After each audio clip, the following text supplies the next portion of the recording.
नमस्कार दोस्तों, स्वागत है आपका स्टडी फॉर सिविल सर्विसेज में। देखिए, स्टडी फॉर सिविल सर्विसेज के छात्र हैं तो ये वाला टेलीग्राम जरूर ज्वाइन करके रखिए। यूट्यूब चैनल में हमारे साथ है तो भी ये वाला टेलीग्राम ज्वाइन करना बहुत ज्यादा जरूरी है। सारे नोटिफिकेशन, सारे अपडेट, सारे मोस्ट इंपोर्टेंट पिक्स, सारा रिवीजन सब कुछ यहाँ पे बताया जाता है। देखिए, ये हमारा एससीएस डेली क्विज चैनल है, इसमें डेली क्विज होती है, बिल्कुल फ्री में, इसको जरूर ज्वाइन कर लीजिएगा।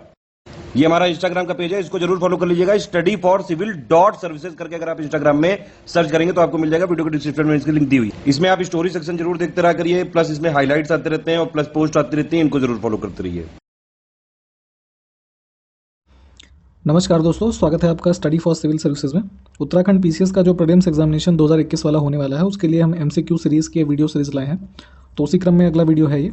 इसमें 50 क्वेश्चंस के आसपास हम आपको दिखाएंगे सॉल्व करके। सारे इंपॉर्टेंट फैक्ट्स आप अच्छे से लर्न करें, एग्जाम में आपको काफ़ी हेल्प होगी इससे। तो बिना किसी देरी के शुरू करेंगे आज के क्वेश्चन नंबर 1 के साथ। क्वेश्चन है कि सांची का स्तूप किसने बनवाया था। ठीक है, तो ये बनवाया गया अशोक के द्वारा, सम्राट अशोक। तो ऑप्शन हमारा जो करेक्ट हो गया ये। अशोक के शिलालेखों को पढ़ने वाला जो प्रथम अंग्रेज था, मतलब जो फर्स्ट इंग्लिशमैन था, कौन था वो? तो जेम्स प्रिंसेप जो था, ऑप्शन डी ये था। मौर्य साम्राज्य की स्थापना किसने की थी? ठीक है, तो मौर्य साम्राज्य की स्थापना जो कि चंद्रगुप्त मौर्य ने की, ऑप्शन बी करेक्ट हो जाएगा हमारा। चंद्रगुप्त मौर्य ने अपने अंतिम दिन कहाँ गुजारे? ठीक है, तो अपने कह लीजिए जीवन काल के अंतिम दिनों में चंद्रगुप्त मौर्य जो थे वो श्रवण बेलगोला में रहे, ऑप्शन बी करेक्ट हो जाएगा। बिंदुसार के शासन के दौरान अशांति कहाँ थी? ठीक है, तो जब बिंदुसार का रूल था कह लीजिए एक तरीके से, तो जो तक्षशिला का हमारा एरिया था, है ना, यहाँ पे कुछ डिस्टर्बेंस हुआ करती थी, अनरेस्ट था, तो ऑप्शन बी हमारा करेक्ट हो जाएगा। मौर्य वंश के तत्काल बाद किस वंश ने आकर मगध राज्य पर शासन किया? ठीक है, तो मौर्य जो डायनेस्टी थी, मौर्य किंगडम खत्म होने के बाद जो इमीडिएटली आया वो कौन सा आया इसमें से? तो शुंग वंश जो थे, है ना, शुंग डायनेस्टी, इन्होंने रूल किया, तो ऑप्शन हमारा बी करेक्ट हो जाएगा। अशोक ने बौद्ध धर्म के प्रचार के लिए किसको श्रीलंका भेजा था? ठीक है, तो उनके जैसे कि कह लीजिए अशोकन टाइम्स में क्या होता था कि बुद्ध धर्म काफ़ी ऐसे फल फूल रहा था, उसको प्रोपेगेट किया जा रहा था, तो अशोक ने भी इस चीज़ को प्रचार करने के लिए भेजा। तो इसमें महेंद्र और संघमित्र, ये जो दो लोग थे, इनको भेजा गया। तो हमारा ऑप्शन जो डी वाला होगा ये हमारा करेक्ट हो जाएगा। ठीक है, इनको श्रीलंका भेजा गया। मौर्य साम्राज्य में प्रचलित मुद्रा जो थी उसका क्या नाम था? ठीक है, तो उस टाइम पर जो मुद्रा थी उसको पण बोलते थे, है ना, तो ऑप्शन बी करेक्ट हो जाएगा। इंडिका नामक पुस्तक के लेखक कौन है? तो इंडिका जो लिखा था मेगस्थनीज थे, उन्होंने लिखा था, तो ऑप्शन डी। मौर्य वंश का अंतिम शासक कौन था? ठीक है, तो मौर्य वंश के अंतिम शासक रहे बृहद्रथ, और ये ऑप्शन डी में है। अशोक ने किस बौद्ध साधु से प्रभावित होकर बौद्ध धर्म को अपनाया? ठीक है, तो अशोक सम्राट अशोक थे, उन्होंने उपगुप्त नामक बौद्ध साधु से प्रभावित होकर बौद्ध धर्म को अपनाया, तो ऑप्शन हमारा सी करेक्ट हो जाएगा। अर्थशास्त्र की रचना किसने की? ठीक है, तो अर्थशास्त्र की रचना की गई थी कौटिल्य, है ना, तो ऑप्शन हमारा करेक्ट हो गया ए, कालिदास। और जो अर्थशास्त्र, वैसे इसका नाम इकोनॉमिक्स के हिसाब से मिलता है, बट ये एडमिनिस्ट्रेशन जो होता है उसकी बुक थी, तो ऑप्शन हमारा ए करेक्ट है। अब जो चाणक्य थे वो किसके प्रधानमंत्री थे? तो चंद्रगुप्त मौर्य के प्रधानमंत्री थे, ऑप्शन बी। कलिंग का युद्ध किस वर्ष में हुआ था? ठीक है, तो कलिंग का जो युद्ध हुआ 261 ईस्वी ईसा पूर्व में, है ना, और इसी युद्ध के बाद जो अशोक हैं उन्होंने बौद्ध धर्म अपनाया।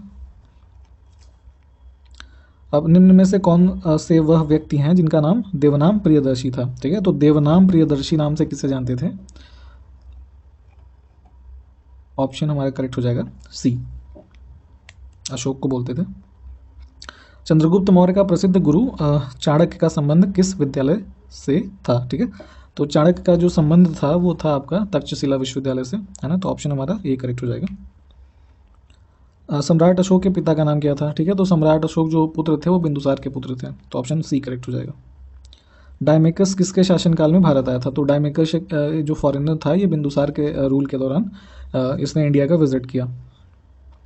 गुप्त साम्राज्य का संस्थापक कौन था? ठीक है, तो जो गुप्ता एम्पायर था, तो गुप्ता एम्पायर के फाउंडर कौन थे? तो श्री गुप्त जो थे, ये फाउंडर थे गुप्त एम्पायर के। गुप्त शासकों की सरकारी दरबारी भाषा कौन सी थी? ठीक है, तो जो गुप्त काल में भाषा थी वो संस्कृत भाषा का प्रयोग किया जाता था, तो हमारा ऑप्शन डी करेक्ट हो जाएगा। अजंता कलाकृतियाँ किससे संबंधित हैं? ठीक है, तो अजंता आर्टिफैक्ट्स जो हैं ये रिलेटेड हैं गुप्ता पीरियड से, तो हमारा ऑप्शन डी करेक्ट हो जाएगा। उसी काल में इनका निर्माण हुआ। एरण अभिलेख जो है वो उसका संबंध किस शासक से है ना, तो एरण अभिलेख जो है उसका शासक ये भानुगुप्त से संबंध है, ऑप्शन हमारा डी करेक्ट हो जाएगा। भारतीय संस्कृति का गोल्डन एज जो है, स्वर्ण युग, है ना, ये कौन सा था? ठीक है, तो ये जो देखिए यहाँ पे कुछ पीरियड्स दिए हुए हैं ना कि ऐसे शासकों के काल दिए हुए हैं, तो जो गुप्ता पीरियड था उसी को भारत संस्कृति का ऐसे स्वर्ण युग मानते थे, तो ऑप्शन हमारा डी करेक्ट हो जाएगा। अब किस गुप्तकालीन शासक को कविराज कहा गया? ठीक है, तो कविराज कहा जाता था समुद्रगुप्त को, ऑप्शन सी। गुप्त स्थापत्य कला का सर्वोत्कृष्ट मंदिर निम्नलिखित में से कौन सा है? ठीक है, तो जैसे कि गोल्डन एरिया मतलब पीरियड था, तो उसी दौरान कई मंदिरों के निर्माण हुए। तो दशावतार जो मंदिर रहा है ना देवगढ़ का, ये काफ़ी एक बेस्ट एग्जाम्पल है गुप्त आर्किटेक्चर का। तो ऑप्शन हमारा डी, ये बी वाला करेक्ट हो जाएगा। अमरकोश के लेखक अमर सिंह किस शासक के दरबार से जुड़े थे? ठीक है, तो ये ऐसे लेख जो अमरकोश है इसके शासक, ये सॉरी लेखक जो हैं अमर सिंह, ये चंद्रगुप्त सेकंड जो थे उनके शासक दरबार से जुड़े थे। तो ऑप्शन हमारा डी करेक्ट हो जाएगा। प्रयाग प्रशस्ति अभिलेख का लेखक हरिशेण किस शासक का दरबारी कवि था? ठीक है, तो जो प्रयाग प्रशस्ति है उसके लेखक कौन है? हरिशेण। तो पहले यही फैक्ट याद रखिएगा। और ये किसके दरबारी कवि थे? समुद्रगुप्त के। तो हमारा ऑप्शन ए करेक्ट हो गया। कुमार संभव महाकाव्य किस कवि ने लिखा था? तो ये लिखा कालिदास ने। ठीक है, ये सब काफ़ी इंपॉर्टेंट क्वेश्चंस हैं, हर बार कहीं ना कहीं एग्जाम्स में पूछे गए हैं। ठीक है, तो आगे आने की भी पूरी संभावना है, अच्छे से लर्न करिए। नालंदा विश्वविद्यालय की स्थापना जो है वो कब हुई, है ना? तो देखिए ये जो रूलर्स के नाम लिखे हुए हैं या डायनेस्टीज हैं कह लीजिए, तो गुप्ता पीरियड के दौरान ही नालंदा विश्वविद्यालय की स्थापना की गई। Option C. किस गुप्त शासक को नालंदा विश्वविद्यालय का संस्थापक माना जाता है? तो जो कुमार गुप्त थे इनको नालंदा विश्वविद्यालय का संस्थापक माना जाता है। ऑप्शन ए करेक्ट है। अगला प्रश्न कि गुप्त राजा जिसने विक्रमादित्य की पदवी ग्रहण की थी, है ना? तो अब यही पूछ रहे हैं कि इनमें से किस शासक को विक्रमादित्य कहा जाता था? तो जो चंद्रगुप्त द्वितीय थे इनको ही विक्रमादित्य कहा जाता था और इन्होंने इसकी पदवी धारण की। तो ऑप्शन हमारा सी करेक्ट हो गया। वह शासक, प्रथम शासक कौन था, है ना, जिसने अरब सागर में भारतीय नौसेना की सर्वोच्चता स्थापित की, है ना, मतलब कि supremacy of Indian navy in the Arabian Sea. तो जैसे ये इंडिया है तो ये अरेबियन सी वाला मान लीजिए रीजन है, तो यहाँ पे वो कौन सा फर्स्ट रूलर था जिसने इंडियन नेवी की सुपरमेसी स्टैब्लिश करी इस एरियाज में? तो ये रूलर रहे हमारे राजराज फर्स्ट। तो ऑप्शन ये कहाँ दिया है? ऑप्शन ए के अंदर। अब चोल राजाओं ने किस धर्म को संरक्षण प्रदान किया? तो जो चोल रूलर्स थे साउथ इंडिया में, तो इन्होंने शैव धर्म को कह लीजिए पैट्रोनाइज किया। तो ऑप्शन हमारा सी करेक्ट हो जाएगा। महाबलीपुरम जो एक मुख्य नगर है, मतलब कि एक मेजर सिटी है, तो वह कला के किन शासकों की रुचि को दर्शाता है? तो महाबलीपुरम जो ऐसे साउदर्न इंडिया में हमारा सिटी है मान लीजिए, तो ये वहाँ पे जो कह लीजिए आर्ट है ना, तो वो किस शासकों की रुचि को दर्शाता है? तो ये पल्लव रूलर्स जो थे, है ना, उनकी कलाकृतियों को दर्शाता है। ये थोड़ा गलत टिक हो गया, फिलहाल ऑप्शन ए जो है ये सही है। अब होयसल की राजधानी का नाम क्या है? ठीक है, तो होयसाल्स जो थे इनकी राजधानी थी द्वार समुद्र। तो ये कहाँ है? ऑप्शन सी में।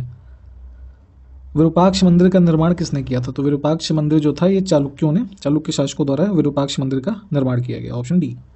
पल्लव जो शासक थे उनकी राजभाषा क्या थी? ठीक है, तो पल्लव रूलर जो थे इनकी राजभाषा भी संस्कृत थी। Option A.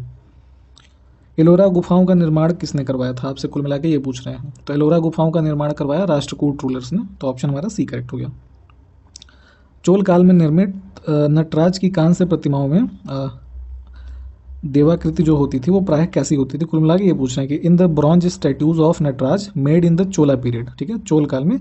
So the deity is often, तो जो कह लीजिए देवाकृति होती थी वो चौकोर होती थी, है ना, चतुर्भुज होती थी। तो ऑप्शन हमारा सी करेक्ट हो जाएगा। समुद्रगुप्त के समय सिंघल, है ना, तो श्रीलंका को पहले क्या बोलते थे? सिंघल, है ना। सिंघल का शासक कौन था? ठीक है, तो समुद्रगुप्त के टाइम पीरियड पे यहाँ का शासक जो था वो मेघवर्मन था। तो ये कहाँ दिया है? ऑप्शन सी के अंदर। अब समुद्रगुप्त को भारत का नेपोलियन किसने कहा था? ठीक है, तो ये जो नीचे देखिए कुछ फॉरेनर्स के नाम लिखे हुए हैं जो उस टाइम पे इंडिया विजिट किए कह लीजिए, तो विंसेंट स्मिथ जो थे इन्होंने समुद्रगुप्त को भारत का नेपोलियन कहा। क्या कहा? भारत का नेपोलियन। Option B. कविराज की उपाधि किसने धारण की थी? ठीक है, तो समुद्रगुप्त ही जो थे इन्होंने कविराज की उपाधि धारण की, title of Kaviraj. Option C. बौद्ध विद्वान वसुबंधु किसके दरबारी थे? ठीक है, तो ये क्या थे? बुद्धिस्ट स्कॉलर वसुबंधु, ये किसके द्वारा पैटर्नाइज किए गए? तो ऑप्शन हमारा करेक्ट हो जाएगा समुद्रगुप्त, है ना। समुद्रगुप्त ही शासक जो थे इन्होंने बौद्ध विद्वान वसुबंधु को पैटर्नाइज किया। हरिशेण किसके दरबारी कवि थे? तो हरिशेण जो थे समुद्रगुप्त के ही दरबारी कवि रहे। Option A. अश्वमेघ यज्ञ जो है वो किसने करवाया था? तो अश्वमेघ वैसे तो कह लीजिए बहुत सारे हुए होंगे, बट जो फॉलोइंग रूलर्स हैं तो इसमें समुद्रगुप्त जो हैं इन्होंने अश्वमेघ यज्ञ करवाया। अब समुद्रगुप्त के समय साम्राज्य की, मतलब कि जो समुद्रगुप्त का किंगडम था, है ना, तो उसकी जो कैपिटल थी वो क्या थी? कुल मिला के आपसे ये पूछा है, तो पाटलिपुत्र ही उनकी कैपिटल रही। Option C. अब गुप्त काल में जो गुप्ता पीरियड था तो स्वर्ण के सिक्कों को क्या कहा जाता था? तो गुप्ता पीरियड में जो गोल्डन कॉइन्स थे, है ना, इनको हम बोलते थे दिनार। तो ये दिनार कहाँ है? ऑप्शन सी के अंदर। समुद्रगुप्त ने लगभग कुल कितने वर्षों तक शासन किया? तो काफ़ी लंबा एक कह लीजिए इनका टाइम पीरियड रहा और इन्होंने करीब 41 वर्षों तक शासन किया। Option A. प्रयाग प्रशस्ति की रचना किसने की? तो अभी ऊपर भी किसी क्वेश्चन में आपने देखा तो हरिसेन जो है वो संबंधित है प्रयाग प्रशस्ति से, तो ऑप्शन ए हमारे करेक्ट हो जाएगा, इन्होंने इसकी रचना की। अब नारद स्मृति जो है उसमें कुल कितने प्रकार के दासों का, मतलब how many types of slaves are described in Narada Smriti, ठीक है, तो इसको याद करें आप। कुल मिला के 15 प्रकार के स्लेव्स का यहाँ पे वर्णन किया गया है, तो ऑप्शन हमारा डी करेक्ट हो गया। तो आज यहाँ तक रखते हैं, अगले वीडियो में मिलेंगे, तब तक बने रहिए हमारे साथ। जय हिंद।